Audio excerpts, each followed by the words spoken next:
Bismillahirrahmanirrahim. Assalamualaikum warahmatullahi wabarakatuh.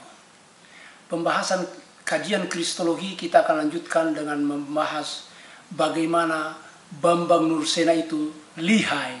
Oleh karena itu Yosefus mengatakan, Yesus itulah yang sudah disalibkan pada masa pemerintahan Pontius Pilatus.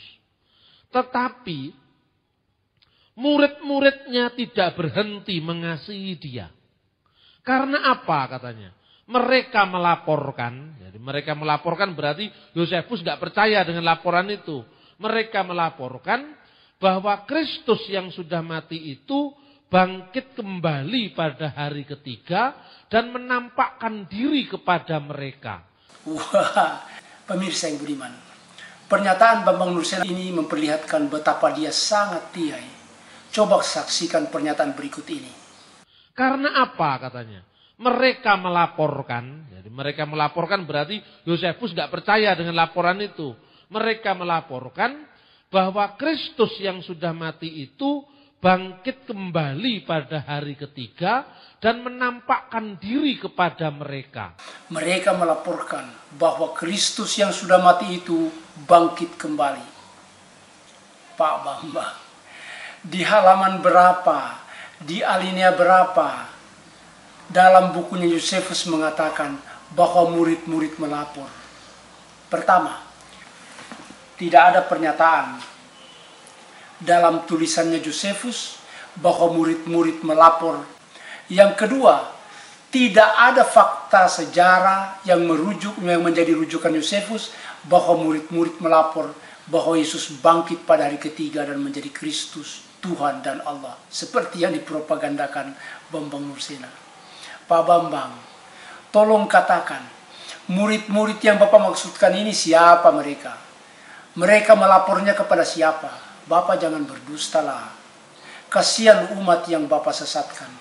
Sungguh tega Bapak melemparkan tuduhan palsu bahwa pernyataan tentang kebangkitan dalam buku Yosefus ini adalah laporan murid-murid.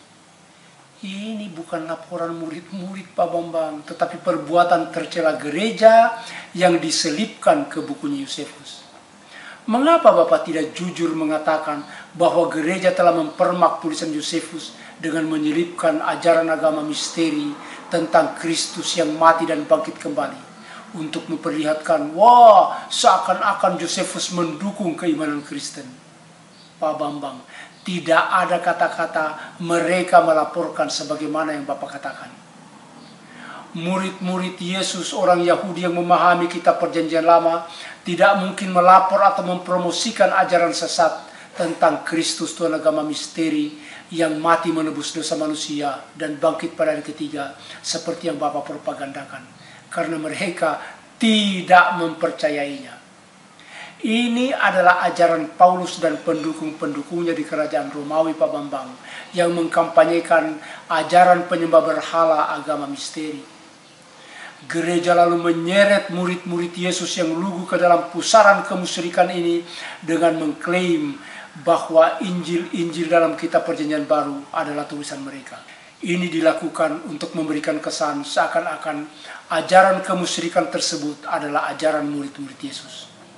Perhatikan pernyataan Profesor Paula Fredriksen dalam bukunya Jesus of Nazareth, King of the Jews di halaman 126 berikut ini. The Judaism, proceeding and contemporary with ancient Christianity, knew no tradition of the resurrected Messiah and thus nothing of a dying Messiah. Agama Yahudi baik sebelum maupun semasa awal pergerakan Kristen tidak pernah mengenal ajaran atau kepercayaan tentang Mesias yang bangkit dari kubur. Dan dengan demikian juga tidak mengenal Mesias yang mati dibunuh atau disalib. Malah ditegaskan oleh James Charlesworth dalam bukunya Jesus and the Dead Sea Scroll di halaman 89 bahwa Belief in a crucified Messiah was a dangerous superstition. It was even a blasphemy. Pak Bambang, kepercayaan kepada Mesias yang mati di tiang salib adalah tahyul yang sangat berbahaya. Jadi Bapak jangan propagandakan kematian dan kebangkitan Yesus, karena ini adalah tahyul yang sangat berbahaya. Ini malah penghinaan terhadap Allah atau kekafiran. Selanjutnya, Pak Bambang, John Davidson dalam bukunya The Gospel of Jesus di halaman 16 mencela perbuatan seperti yang dilakukan oleh Pak Bambang Nursena dan jemaatnya, yang mempercayai Kristus yang bangkit pada hari ketiga dan menyebutnya sebagai orang-orang tolol. Bapak menyebut orang lain para Kristolo sebagai tolol, tetapi John Davidson menyebut Anda tolol. Apa katanya? They believe in physical resurrection to be a faith of fool. Keimanan pada kebangkitan tubuh kasar di dunia ini, seperti yang Pak Bambang imani, adalah keimanan orang-orang tolol. Pak Bambang, teganian Bapak menyembunyikan kebenaran untuk melindungi bapak-bapak gereja yang melakukan perbuatan tidak terpuji dan membiarkan jemaat Bapak tetap berada dalam kegelapan. Pak Bambang, perbuatan tidak terpuji Anda dan para pemimpin gereja ini dicela oleh Profesor Robert Funk dalam bukunya Honest to Jesus. Honest to Jesus, jujurlah kepada Yesus. Apa dia katakan? Jesus was nothing more than a man with a vision. For decades they, the scholars, have taught it to generation of priests and ministers who do not pass it along to their flocks because they fear a backlash of anger. So, the only one left in the dark are ordinary Christian. Pak Bambang, Yesus hanyalah manusia biasa yang berpandangan luas, bukan Tuhan, bukan Allah. Selama berpuluh-puluh tahun mereka, para pakar Alkitab, telah mengajarkan kepada pastor, kepada pendeta, yang pada gilirannya, pada pastor dan pendeta ini tidak pernah menyampaikan kepada jemaat mereka bahwa, hei kalian jemaat, ternyata Yesus bukan Tuhan.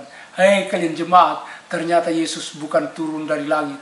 Hei kalian jemaat, ternyata Yesus bukan anggota Trinitas. Mengapa mereka tidak berani menyampaikan, Pak Bambang?